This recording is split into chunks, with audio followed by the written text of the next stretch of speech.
Welcome to the Be Fierce Multisport podcast. My name is Jill Bartholomew, and I'm your host and head coach at Be Fierce.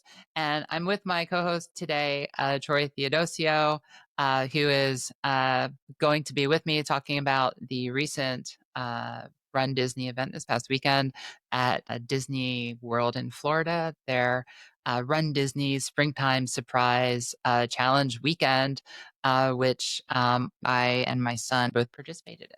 Well, thank you for the warm introduction, Jill, and thank you for having me again. How I would like to start off is your motivation behind Run Disney, because as you can see, there are a few medals in the background. Why don't you tell us about that? Yeah, so I am not a lifelong runner. I am we talk about adult onset swimming. I'm an adult onset runner.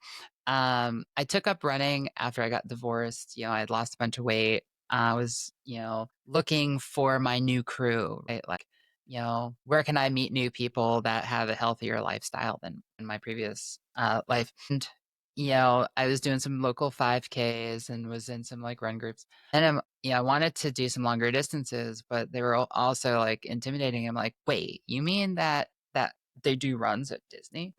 And I went to sign up, and this was like way back in early mid 2020 or 2019. I went to sign up, and the only event that was open was the marathon and the half marathon.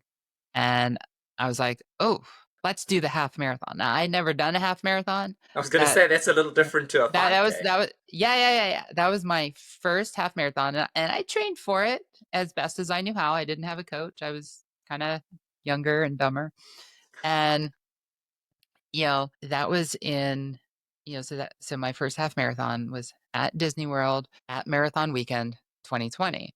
Right before COVID. I was not signed up for Princess that year, but I actually was signed up to do the challenge at Star Wars Weekend, which got canceled that year. And I have since then done every distance at every Run Disney weekend and every challenge at Florida at Walt Disney World since then. Wow. And I've also done a couple of the ones in California since they reopened California, including last year I did Dopey in Florida. It was my technically fifth Dopey.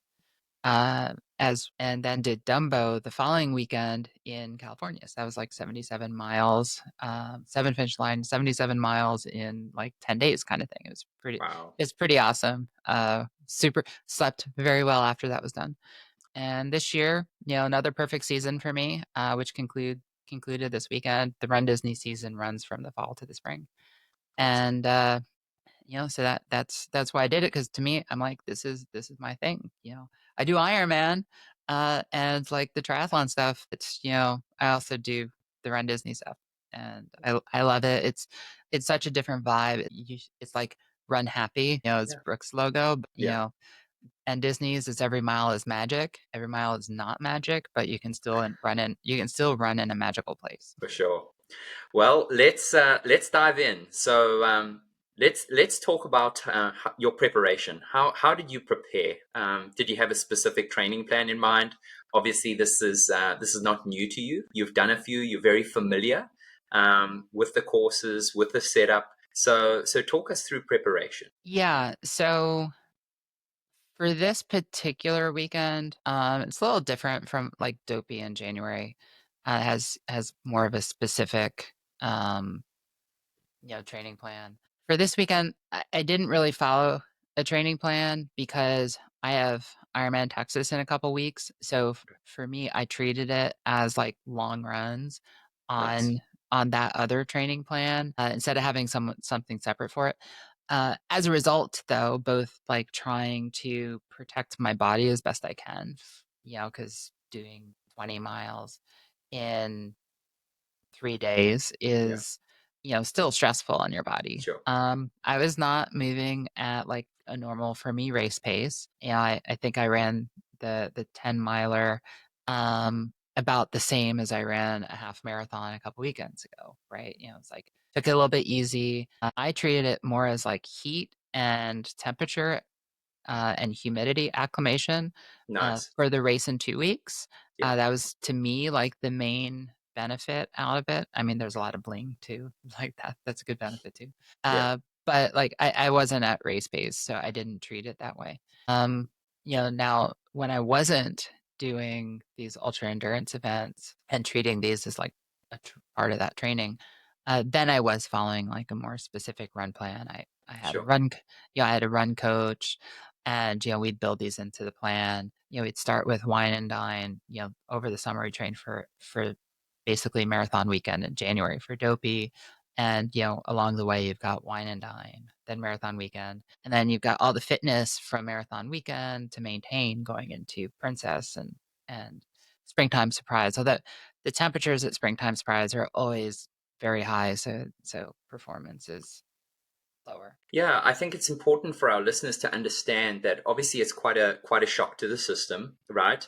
But it's also important to highlight the fact that there's certain goals within the goal, right? So obviously the focus for you is Ironman Texas coming up in a couple of weeks, but you had certain goals and objectives from this past race weekend, being in Orlando, looking to get acclimated. And so I think it's important to remind our listeners that you can embrace a race weekend and have goals within goals that can actually help you in terms of preparing for the season ahead. Yeah, totally. And as a coach, we talk to folks about like what's your A race. Yeah, A lot of people like the race environment, whether it's Disney or it's New York, New York Roadrunners or something else. Races are fun. yeah, They're high adrenaline events. You're around 20,000 of your you know best buddies for the day, and they're addictive. So not but so we do them because we like them, but not every race is going to be your A race. For me this year, my A race was supposed to be, two. One was Texas, one was Kona. This year I've changed that, Lake Placid and Kona. And the reason why I changed that is like I'm physically not where I wanted to be heading into Texas. sure. So now Texas is, Ironman Texas becomes more of like a sea race. So Yeah, it's going to be fun. I'm going to do it. But I don't want to hurt myself doing yeah, it. So it won't be at like full intensity because I'm not trained. But my fitness isn't, where it should be to do that. And it was the same thing for these other weekends. It's like, what's your A race? And talk to your coach, and everything else, like put into the training plan. Long races. These are endurance events. Whether it's springtime is endurance because you've got both the distance and the heat. yeah, And for slower runners, it's worse because you know I'm in a corral, start at the front of a corral, and we get the privilege of starting earlier in the day, and especially for springtime surprise, those it takes them at minimum an hour to launch everyone. So where I was finishing just after they started, uh, it was really hot and yeah, really humid for all the races. yeah, They're starting in what I felt was hot and humid. yeah, They're finishing in like really oppressive conditions. So like, that for, we always, if you're only doing like springtime or you're only doing like princess, you got to train for the temperatures too. yeah. Jill, how much attention do you pay to specific simulations with regards to your hydration, your nutrition, especially when you sort of approach the weekend with more of a training mindset? Do you feel that you're able to execute these simulations better than you would if you were at home just going for a long run? I think so. Um, for a couple of reasons. So for me, my general plan is, you know, on the bike for a triathlon, you know, X number of carbs, per hour. And I divide that into 20-minute segments. And on the run, it's about 30% fewer carbs, but also divided into, you know, 20 to 30-minute segments. Sure. And then hydration follows the same, right? And on the run, when you're out there by yourself, you're self-supported, right? Yeah. Unless like, I'm fortunate enough, my husband occasionally follows me around on the bike with water bottles. But Spoiled. right, right. But most of the time, you're kind of out there with a hydration pack, which I'm not a big fan of running with sloshing water on my back. And it's easy to kind of slack off and you know go into a walk or have a slower pace. When there's 20,000 people around you, you kind of have like the motivation to keep Yeah. going. It's like you pick the people that you're like, I'm gonna finish in front of you. Not Uh, competitive at all, Jill. that's not just me. I hope that does that. Uh, no, I'm like I'm gonna fish in front of you, and I get really upset when the Pacers pass me. I'm like, no, no. Yeah. But yeah, like out on the race, you got, water tables every so often. And I typically like the Disney races, one of their sponsors is Sport Beans. I don't use Sport Beans, so I bring my own. Ironman has, Martin on course, so that's Yeah. what I use Yeah. because it's more convenient than carrying 20 pounds of something else. But Jill, I think that's super important because what folks need to be mindful of is sticking to your plan. So in spite of the fact that you're at a different race, if you know that the nutrition is going to be different, you can have severe and somewhat very adverse responses to taking in new nutrition. And so I Uh, you, think that's you know what something they say, that's nothing new on race day, yeah, I right? think that's something that you need to really be careful of is plan ahead, which obviously you've done, and so you carry the nutrition that your body is used to. Yeah. And yeah, there's a lot of online forums specific to Run Disney. And I think it's great that such a community has evolved around it. Unfortunately, like the downside of that is there's a lot of people asking like really legitimate questions Yeah, and ignoring like the trolley answers of like go look it up. Um, right. I love that one. It's like go look super it up. helpful. Use the Yeah, search feature. It's like, have you ever tried to execute a search on Facebook? It's sketchy on a good day. And anyways, but as a result, right, there's a lot of good advice. There's also a lot of not good advice out there. And I've sure. seen a few times where like there's people offering advice that could potentially land you in a hospital.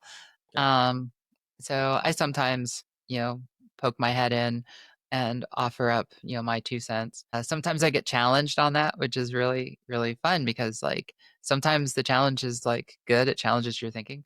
sure. Other times it's like, really, guys? No, Yeah, no, don't do yeah, that. yeah. It's like I saw Stick to one. your day job. Yeah, it's like when I see people who are like, you should be taking 50% more water in for the 2 weeks leading up to a race. I'm like, you probably shouldn't do that. There's not going to be any benefit on race day to you doing that other than having to pee a lot. And if you're not taking electrolytes with it, it could kill you. So Yeah, don't do that. yeah.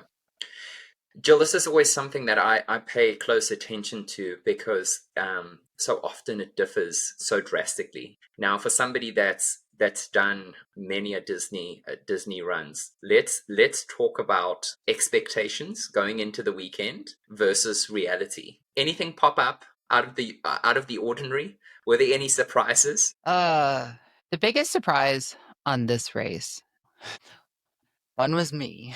So yeah, I've done a lot of these, right? This season, hasn't been great to me from an injury perspective. I was telling you beforehand, right?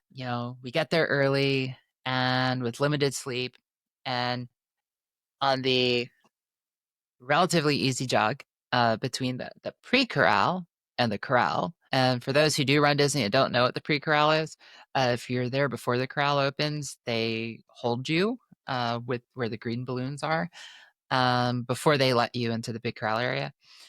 And I felt like this pain in my right, like it's like a weird spot. It's like at the very, very tippy top of your hamstring, where the hamstring and glute kind of come together. And I was like, oh crap. And that stayed with me the whole weekend. I'm like, I need to get it checked out. I'm going tonight to get it checked out. But I'm like 98% certain it's like a piriformis kind of pull which, like, out of the blue, it's like I wasn't doing anything super stressful. It just boom, there it is. It's like it sucks to get old. So running through that is like, becoming an expert at running through pain is not what I set out to do when I wanted to do these endurance events. But it's a thing. The um the other thing is like this was a really hot weekend. And it was a really humid weekend. Yeah. Springtime Surprise is a relatively new weekend. I think this was year 4 or 5, and I've done all of them. If they ever do perfect, that'll be my only one that I'm perfect for. It's been this weekend twice, and it's been late, but it's usually kind of later. And this weekend is weird because it's unseasonably warm this weekend. Like the weekend last week and this week are normal, Normal. but Murphy's like Law. the week in between Yeah. is like unseasonably warm Warm. Yeah. in general. And that combined with the timing of the start of the race, the gun tends to go off right around the same time that the dew point is hitting. Okay. So the earlier runners are like, if you looked at my Instagram post, my last picture was captioned with suffocating. As because you're running through like soup. It's Yeah. like, the same thing happened this year at Wine and Dine, except it got like really foggy. It doesn't in the spring, it doesn't get like really foggy. But it's like fascinating. We're all at the start line and we're glistening. We're not sweating, we're condensing. Yeah. Oh But man. yeah, that was like the thing is like it was hotter than normal and your body, like I treat the 5K as like my body is adjusting to the humidity so that by the time I make it to the 10 miler, I can Yeah. actually like put a solid effort in. But hey, on the flip side, my VO2 max went up to 0.2. There you go. There you go. Way to handle some of the unforeseens. Whether your body responding slightly adversely. But that's kind of the nature of the beast, right? Yeah, I mean that's endurance sports and running especially is hard on the body and it's like as you age, strange things happen unexpectedly. Sure. Well, Jill, let's talk about some of those favorite moments. I know you continue to go back to Disney, and have done so for consecutive years. So talk us through some of these favorite moments for those that have never done a Run Disney event. So if we go back and like ask the question like why do you keep coming back? Um yeah, you're running through Disney and that's cool.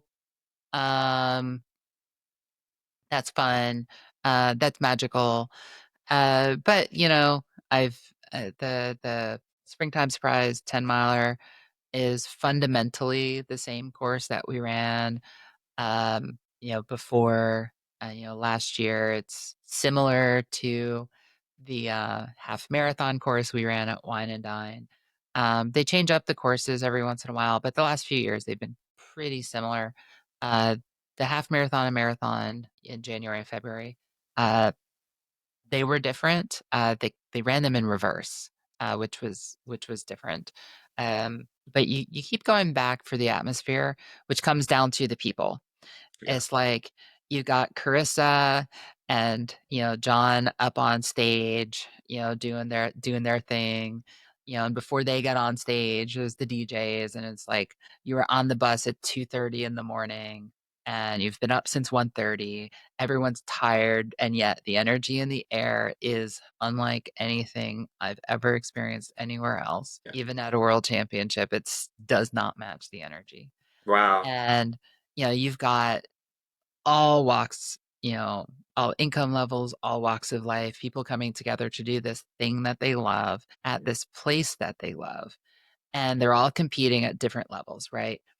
In the A corral is usually like the top 500 plus or minus, and you've got still there, elite runners, pro triathletes, Olympians who are competing, and then at the other end you've got folks who are like, this is my first race. I'm Yeah. doing it because it's at Disney and because it feels like a safe environment and it feels like a supportive environment and it's fun and Awesome. they're not even sure that they're going to be able to finish cross the finish line. And a lot of us are dressed up in costumes of different varieties, which are kind of cool. Yeah. I saw a few, like I think it was on the 10K. This girl was lined up in the pre-corral in front of me, dressed like Gamora. There were a lot of people out on course dressed like Gamora, but this girl, she went all in, head to toe. She had the green body paint, everything, like she had it down.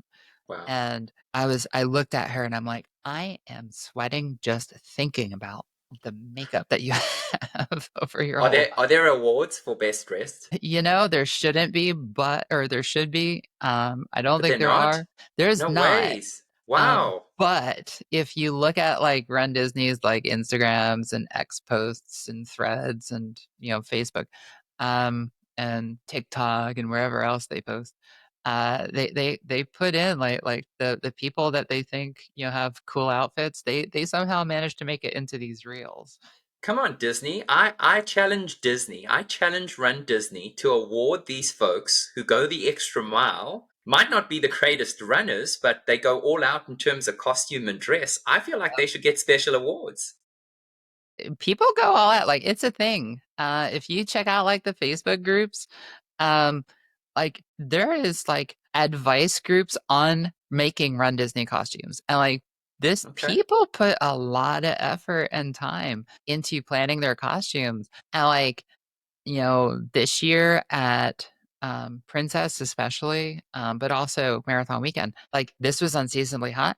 Those weekends were really cold. They were like some of the races were at the start were just above freezing. Wow. And people, Princess usually is pretty temperate. Like it's usually pretty nice, like in the 60s, 50s, not the 30s. And these people, the questions were like, I spent all this time on these costumes, and now it's totally inappropriate to wear because the forecast is Changed. 32 degrees and rain. Yeah. Yeah. And it's like, okay, well, now how can you modify it to work with that? I've never put that much effort. I think the most effort I put in is buying a like Crown Athletics outfit or a skater dress off of you know Etsy or something. But yeah, Well, it got pretty crazy though a couple years ago. Disney had to put in restrictions on costumes because oh like dear. People took some it of a the little too far. oh yeah, yeah. There was like, Slinky Dog, Oh where my you got gosh. both ends with the spring in Okay. between. It's like Yeah. that probably shouldn't be allowed on course. So it can get a little dangerous. It can. So like yeah, that they've kind of clamped down a bit on what you can and can't do. Well, Jill, I think it goes without saying that the community is what makes this so special, and I think that's what draws you in Oh, and for has sure. kept you coming back. Yeah, I have a couple of groups. One we call ourselves the front left A group. We have a text string. There's like 6 or 8 of us, and we mostly all do all the races. And when one person in the group doesn't, it's like, oh man, Greg, where are you? Yeah. We miss you. But yeah, it's a community, and we've actually started to do some like when we're all down there. Uh, some of us have like started to do things together because like the person that in the corral is not always the same person that they are in real life, For sure. and when you find people that you're like, these are really like good fun people to hang out with, it's Yeah. like we start finding ways to hang out. Yeah. Well, let's talk about that a little more because inevitably, you meet somebody along the way, right? Tell us about those interactions because somebody who showed up a stranger more often than not leaves a new best friend. Oh man. Um, yeah, the first few years, I was doing the races. I was getting faster, so it's kind of like moving forward in the corrals. And you talk to people in the corrals because you've got a long wait, right? Yeah. The corrals, most races open like 3:45 a.m., 3:30 a.m., and the gun goes off at 5. I've met people that I went to the same high school with, Oh or wow. that live in the same town, or that I've met on other trips, or I've met like through Oh, that's work neat. or Yeah. other things. Like it's kind of cool. This one woman, we still kind of, we kind of talk every once in a while. Uh, we weren't in the same class in high school, but we went to the same high school. And, I'm like, that was cool. And, we met during COVID at one of I think it was actually like Wine and Dine that year. The 10K, I still have like PTSD from. It was like 28 degrees and raining sideways at 40 miles an hour when we were standing in the corral with nothing to protect us. That was awesome. Wow. Um, but yeah, no, I think there was this guy who I had talked to in the corral. This was last year at like Wine and Dine. And then, we were chatting again at marathon weekend, and we were both running uh Dopey to Dumbo, and we were in the corral next to each other again in California and kind of became friends. Awesome. He and I finished together in the half marathon, through no fault of either of ours. Like, it wasn't intentional. Sure. We like you see in the photos, me, him, which I think was kind of cool. Yeah. And, we've kind of stayed in touch. And this other, other group, one of the guys, he had a pretty good, BQ this past year at the marathon at Dopey. It was an impressive time. He trained for it. That was his race. Nice. And he didn't do Dopey. He did, I think, the 5K and the marathon. Like, he was very intentional. He's like, I'm BQing. That's what Yeah. I'm training for. That's what I'm Yeah. gonna do. And, you know, he's been like, shoe advice and, this and that. Like, I'm like, I'm looking for new shoes. What do you like? And, he had some great advice on that. So yeah, you meet people that you like and you keep in touch with them. Now, Jill, I've heard a lot about these magical moments. Let's talk about character stops and entertainment on course, especially for people like myself who have not participated.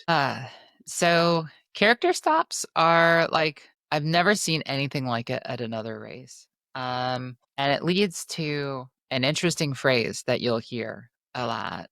Um, People don't PR at Disney races. They PR in fun. Sorry, I have a lot of PRs from Disney races. People do PR at Disney races. People do BQ at Disney races. So you'll have a long course, a couple of different things. Some is like passive entertainment, like video screens. Lately, it's a lot of Disney Plus ads. Um, but there'll be videos playing, which is kind of nice. When you've got like long open stretches of highway. So three of the races, the half and full in January, and then the half at Princess, go from Epcot to Magic Kingdom and back. And that is a long, dark stretch of highway, and often foggy to boot. And, aside from the excitement of running through the Magic Kingdom toll booth, there's really nothing else in between to look at. So having these random video screens is kind of cool. There's music, and then characters, and they're not regular characters, right? So yeah, you got Mickey and Minnie, and the ones you see in the park, but it's not like Fab Five stuff. It's Okay. a lot of times characters you never see. Oh, cool. Sometimes ones that you're like, I didn't even know that they had, that character. I've never seen it in anything. It's the ones you see in parades and in shows. Yeah. So this past weekend, we had, you know, The Incredibles. We had, they were on course, and you see them in Hollywood studios, but it's also Hades, a number of the princesses, Merida. Oh gosh, there were so many. I don't even So remember the many. I don't. rest. I don't know how you take them all in. But yeah, and some of them rotate. So like as one goes, another one comes in, and so like Ashton ran quite a bit faster than me this weekend, As he uh, should. As he should. as he should. Ninth grade teenage boy on the track team should be running Yeah. faster than his 40 some odd year old mom. But he also like he had goals, and he didn't meet them because he was having a hard time on the 5K with the allergies with pollens and the Yeah. temperatures. But he did really really well in all three races. So like for him, a lot of the A folks, it's like pop in, pop out. Yeah. So you see the character, you stop, photo, done, move on. Yeah. Yeah. The deeper into the race you get, the longer the lines. For me, I usually skip like the first one or two so that I can have that, Get that pop in, pop rhythm. out Yeah. experience. Yeah. Because like if you stop at the first one, that one always has a line, always. Although for like him, when you're in like the front pack of three, it's a little different. Yeah. There is no line. Do they stop? Do the guys in the front It, stop? some of them do, and then catch up. Some of them don't, and but for them, like he's had experiences where like the photographer's not ready or the character's not ready. Sure. But you'll see, like he and I have a couple of moments where we both went to the same stop, but there was a different character. Oh, okay. Yeah, so Well, that like makes sense. the characters from Up, you'll have like I have a picture, maybe have a picture with the grandpa and he has a picture with Doug Okay. at the Very same cool. stop. Yeah. But yeah, you stop at them. They're not meet and greets, they're photo opportunities. Yeah. And one piece of advice to everyone running a Disney race is treat them as a photo op. Please don't try to have an interaction with the Yeah. characters Yeah. because it annoys the people behind you who are actually trying to run the race. Yeah. Well, I mean, that's great advice, Jill. My next question to you was advice for first timers. So that's obviously great advice. What else do you have outside of that? Yeah, there's a lot of influencers out there who have a lot of different advice, and most of it is targeted at both first timers, but also slower runners, right? People who are not as fast. And Disney divides those folks into corrals based on their projected finish times. So, a couple of things like one, proof of time is super important. If you have a proof of time, submit it and be like really aware of the deadlines because once the deadline happens, like most races, you can email them and they might give you some leeway, especially if it's within like a couple of days. Disney, no, it closes at midnight. At 12:01, they will not take it. There are, on an average weekend, upwards of 40,000 runners total, Wow, and they are not going to give you an inch. Now, I that's run understandable. I run a lot of races. I know a lot of the people that work there, and I don't get an inch either, right? So, like, they're really strict on it, Yeah. and they have to be. Yeah. At the That's same fair. time, don't try to submit a proof of time if you don't qualify. So, proof of time changes season to season. This year, proof of time was 2:30 or faster, and that generally, and it marathon weekend is its own animal. The proof of times, the way they treat them are different because it does get faster runners and it does have the marathon component. But generally, this year for Wine and Dine, Princess, and Springtime, it appears that, and I may be like wrong by a couple minutes, but it appears that Corral A was sub two, Corral B was 2 to 2:15, and Corral C was 2:15 to 2:30. And then um, projected at 2:30, who did not have proof of time. And then, the other corrals are filled basically based on projected times, but corrals have capacities. So you do have people in like corral F that had projected finish times of maybe 2:30 or 2:40. So, if you have a time qualified race of 2:30 or less, submit it because otherwise, like it's you're rolling the dice. You might be in corral F, you might be in corral at C. Who knows? There is the runDisney Platinum folks who have, corral placement in B without proof of time. They get a lot of flack. There's really not that many of them. In fact, I would say because I'm in that of the runDisney Platinum folks, I know half of them have proof of time, and to the Platinum folks who are in A, like they have proof of time. That's how they got an A. If you don't have proof of time, like it's not the end of the world. You might be in Corral F, you might be in Corral E. You can run a 2:30 from Corral E. I know people who did it. I know people who've done it. I did it when I didn't have proof of time. I ran a 2:30 from Corral F. Corrals that year, I think, went to like H or something. Um, Aside from that, like it is a long week. It's a really long week. The corrals open at 3:45, gun is at 5. Corrals close 15 minutes before that corral starts moving to the start line. So for most corrals, that's 4:45, which means if you are late, even if you're in corral A, if you get there at 4:46, you are possibly running from corral F, Yeah. which may be a really different race than you were expecting to have, and that may be very disappointing for you. Yeah. And it happens more than you think. And part of the reason why it happens is the buses that go from the resorts, which Disney provides transportation for Run Disney from the resort to the race, and they're pretty reliable, but not infallible. Yeah. They're kind of like they're not the normal Disney transportation. They're the big coaches that you see on the highway that hold like 100 people or whatever. And those drivers come from all over. They're not necessarily from here. They're not necessarily, actually, they're not Disney drivers. Some of them do this every year. Some of them don't.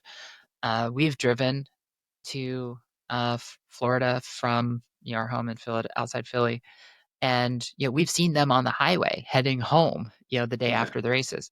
So like the driver might be from Virginia, Yeah. and like they don't know the area, so they do occasionally make the wrong turn. They do occasionally um they do occasionally get lost.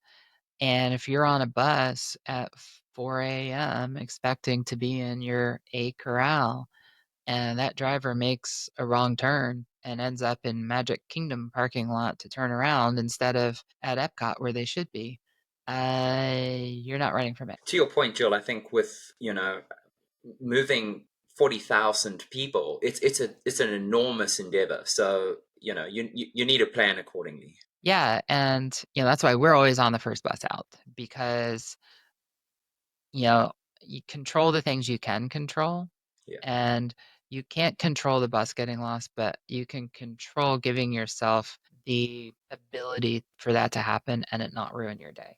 Yeah. Absolutely. And you'll hear like people who are like, no, it's okay. Get on the 3:30 bus, get on the 4 bus, sleep in, get the extra hour of sleep. And I'm like, no, because my stress levels would be through the roof.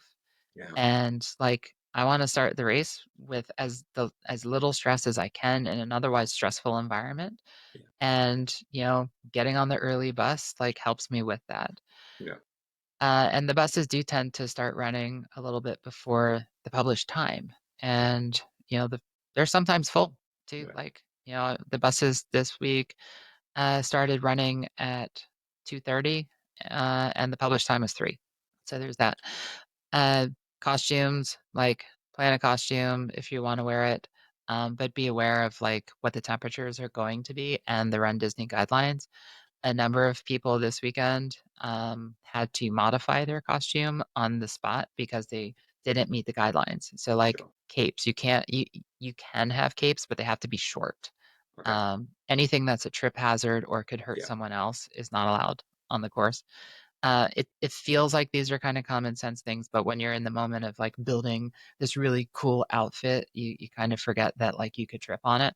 Yeah. Aside from that, like it's kind of have fun, you know. If you did submit proof of time, I learned this the hard way. Um, if you have proof of time and you submitted proof of time and you end up in the last corral, that is Disney saying to you, "Come talk to us." Oh. It means you submitted it and they know you submitted it, but they couldn't verify it. Oh. And Good so they point. want so the F on your bib when it should be an A or B because you did submit proof of time. We were told by some of the Track Shack ladies that anytime you see that, you should come talk. So, Okay. but that's only if you submitted proof of time. If you did not submit proof of time and you think you should be an A, you're not going to be. Yeah, that makes sense. So take note, folks. Yes. Jill, let's talk about post-race reflections. The weekend as a whole. Obviously, you mentioned it was hot. You mentioned that you had some physical niggles. But holistically, were you happy with the weekend and how it went? Yeah. I mean, my races didn't go as fast as I'm used to them, but that was intentional. Sure. Which there's always the ego involved. It's like, I ran this, at Princess last year I ran a 138, and this year I ran like a 152 or something. But that was on purpose. It's like, you try not to hurt yourself. So, that's, disappointing, but that's not, that's just my ego, even though like it was intentional. No, I thought this weekend actually went really well. Um, every every one of these Run Disney weekends, like there's always things that need to be improved. Marathon weekend had a lot of problems with bibs. Yeah, apparently the chips on a number of the bibs at Marathon weekend were not correctly activated. So a lot of people did not have times on races Oh dear. because yeah. Since then, they've implemented. I thought this was cool. It's like a great example of the Run Disney organizers like learning. And you see this at some of the larger races. They have a spot where you pick up your bibs where you can walk over a timing strip and it'll show on the screen your name pop up. Nice. And I'm Yeah. like, this is great. Like, you don't have to wonder if your timing chip. And I've had races where my timing chip didn't register. The Yeah. marathon last year, it registered at the start, but my start is 0. So I don't know that it registered or it just defaulted because my actual start is 0. Okay. Clock time 0. And it registered at the 5K mark. It registered at the 8-mile mark, and that was it. Didn't register at the half, didn't register at the 20, didn't register at the finish. And so my finish time last year was based on the timestamp on the photo, and the timestamp on the photo was wrong because the timestamp on the photo doesn't match the clock time that's in the picture. But Oh dear. Track Shack will only go by the timestamp on the photo. So my finish time last year is off by about 10 minutes. That sounds like Um, a conversation for another day. Yeah, well, I mean, again, if you're them, you're like, this is the rule, because the clock's not always going to be in the picture. Yeah. So, it's like go by the clock time on the camera, and that is what it is. But no, I thought this weekend went pretty well. I did hear some complaints. Most of them were about the heat. I did hear about water running out at the water stops. One thing that was surprising, it's not unusual on the marathon for it to get like quite hot because that one, like, nobody is finishing before sunup, right, on a marathon. Even the guys who are running 2.5 hours, they're still not finishing before the sun rises. In usually when the temperatures are high, they add water tables, and that wasn't the case this weekend. So that surprised me a bit and probably explains part of why they ran out of water. But, my advice for the back of the Packers is, you have to plan for that. And, if the temperature is going to be high, expect there to be a higher chance that some of the water tables may run out. And, bring a handheld or a pack or whatever. And a lot of people do. A lot of people do. That's great Um, advice. but it's the same for like every race. Run Disney is really good compared to most other races at having very well stocked tables. But when the temperatures go up, that's when you start hearing about them running out. Um, I have heard over time some weird things like, well, the faster runners don't need it as much as the slower runners. It's like, sorry, we still need to drink too. Yeah. No, I do love it. You run, you get your free banana at the end, and your box Well worth it. and Yeah. your box. They did not make the mistake of removing the plastic cheese, so like the plastic cheese crew was happy again. Awesome. It's a thing. I don't understand it, but like people love the plastic cheese. Okay. Well, Jill, talk to us about what's next as far as Run Disney is concerned. What's next for you? For me. Um, so I'm registered for the Halloween run in September.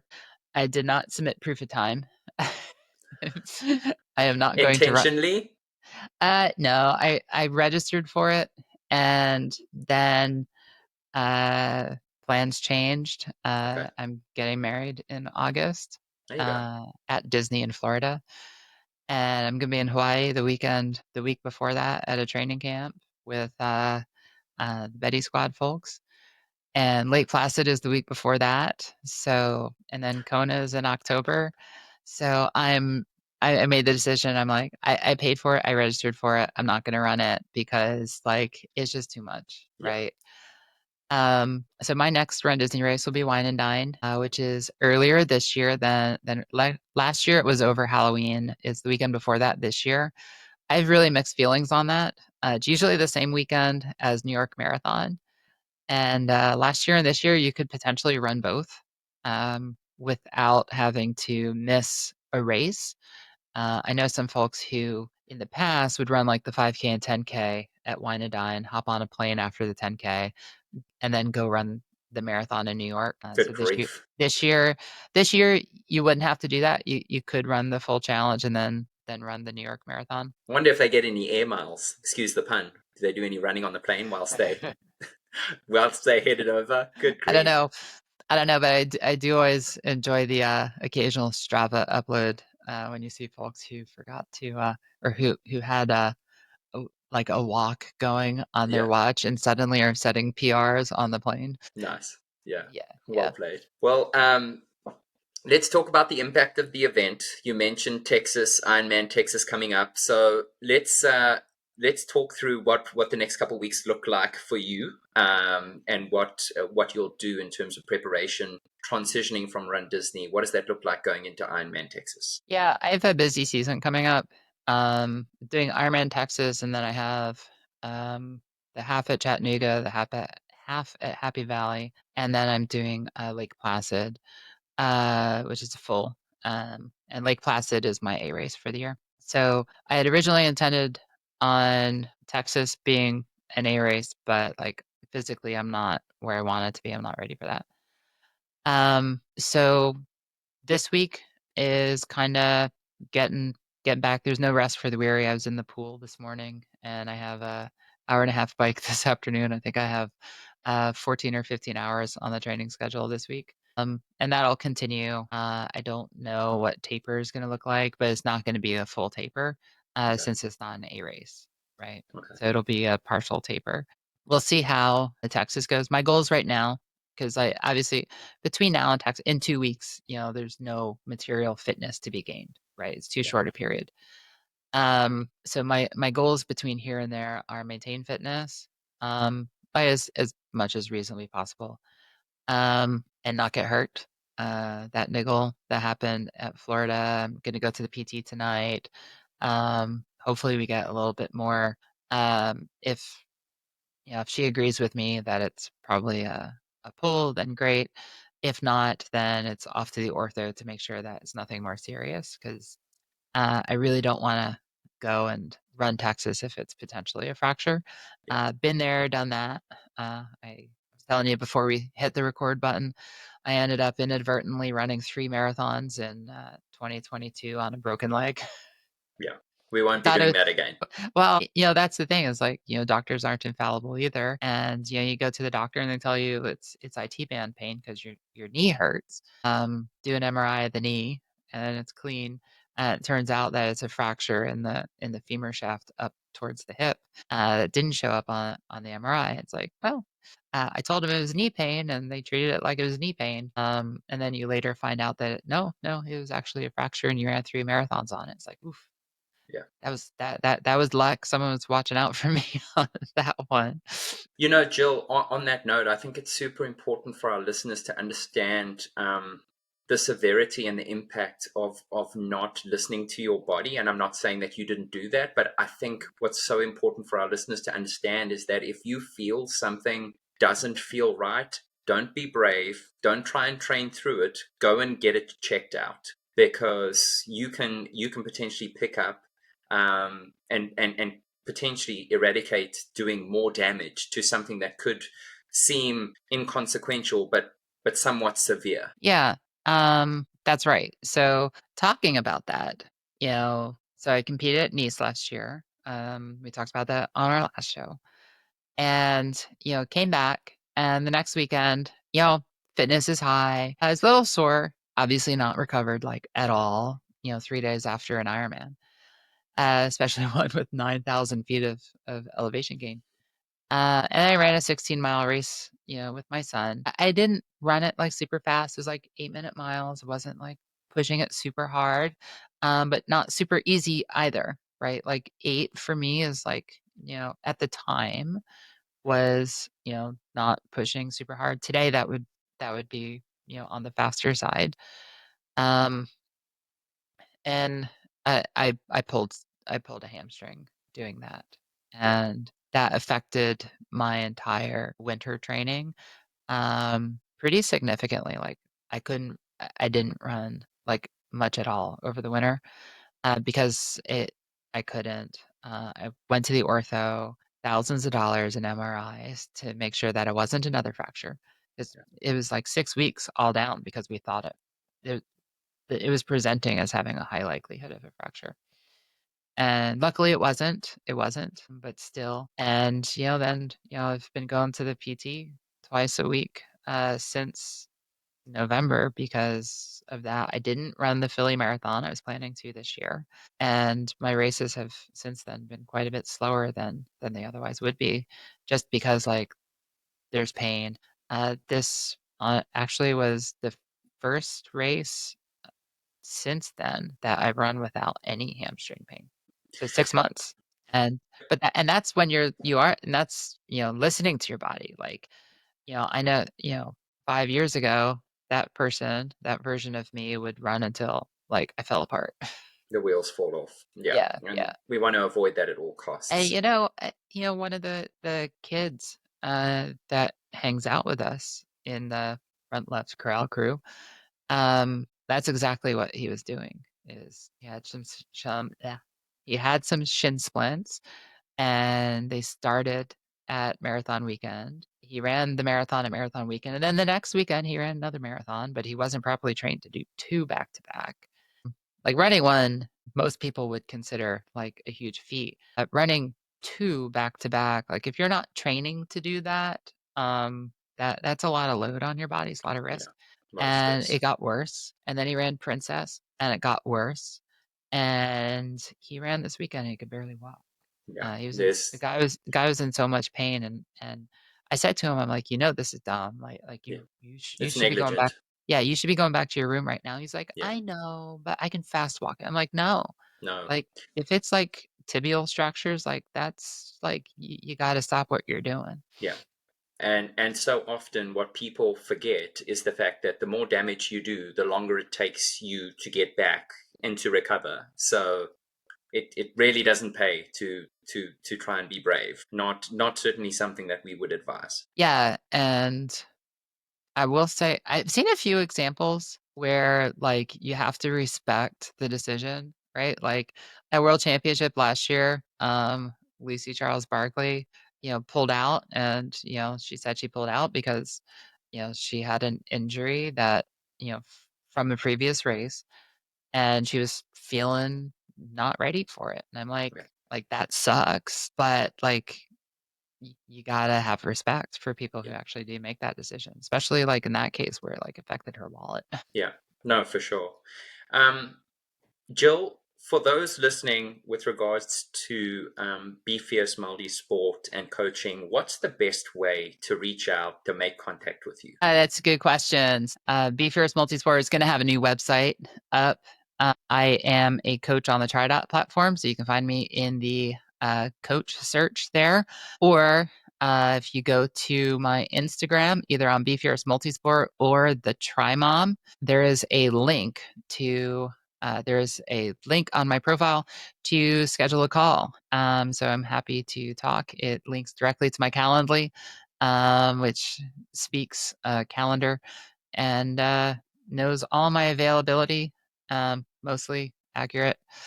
So yeah, you can do that, or message me on Instagram at the Try Mom, or Be Fierce Multisport. They both go to the same place. Awesome. And Jill, before we say our goodbyes, any final thoughts on Run Disney and your experience? So obviously, I'm a huge fan of the races at Disney. I always thought Disney races were expensive until I met Iron Man. Um, so it's like I love the Ironman races too, but comparatively, everything is a bargain. But not so. Sign up early. I talked to a number of folks this past weekend who now are chasing down Charity Path, not because they were unable to register, but because they forgot and missed the boat. The races a couple weeks ago, there's registration was for Marathon Weekend, and that race sold out in about an hour, which Wow. is not a record, but it's close. So these races do sell out fast, especially the 5Ks. Because you have to remember the 5Ks probably have the same capacity, but that one's open to kids. So a lot of families run it. So it does run out. It does sell out a lot faster. And of course, it's a 5K. It's more approachable, and they don't sweep on the 5K, or at least that's the popular rumor. I think if you're slow enough, they would. But like realistically, if the race starts at 5, like how long could someone possibly take to walk 3 miles? So sign up early. Beyond that, there are charity bibs out there. I would be remiss if I don't encourage people to support those charities. Yeah. Every Run Disney race has a charity that they donate pretty substantial sums of money to. And those bibs, if they don't sell them all, they don't get them back the next year. So, Yeah, you that's know, a great yeah. point. And Jill, I think it's important that as an Ironman Foundation athlete and ambassador yourself, I think we both pride ourselves on racing for a purpose. And I think it's important for people, even if you have the funds and the means, to remember that there's charities and organizations out there that need our help and support. Yeah, and John, um, my fiance, he's run a couple of the races for that exact reason. He missed the Awesome. registration boat, and he ended up with a charity bib. And running on the Disney races on charity isn't like super expensive. I mean, obviously, it's more than the face value of the Yeah. bib, Yeah. but they're not super expensive. I think Dopey last year for most charities was like 1,000 or 1,200, which was like twice the face value of the bib. But I do, that's a good lead in. We will talk to Audra at Ironman Foundation on an upcoming episode. I am a Ironman Foundation ambassador, and all of the races that I'm doing this year with Ironman, I am running on Ironman Foundation bibs, which I'm very excited about.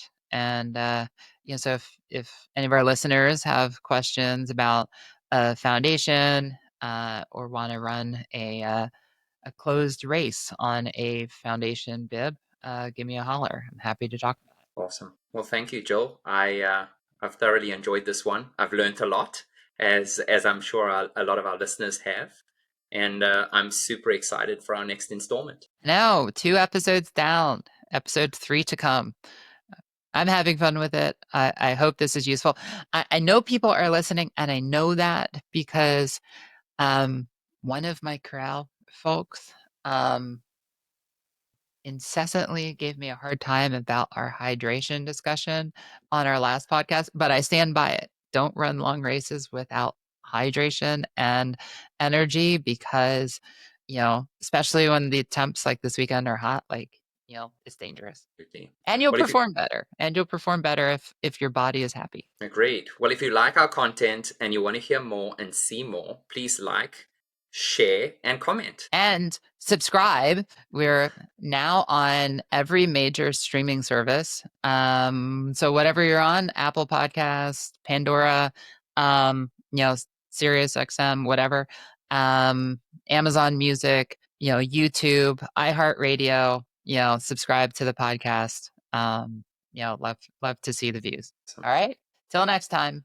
until next time.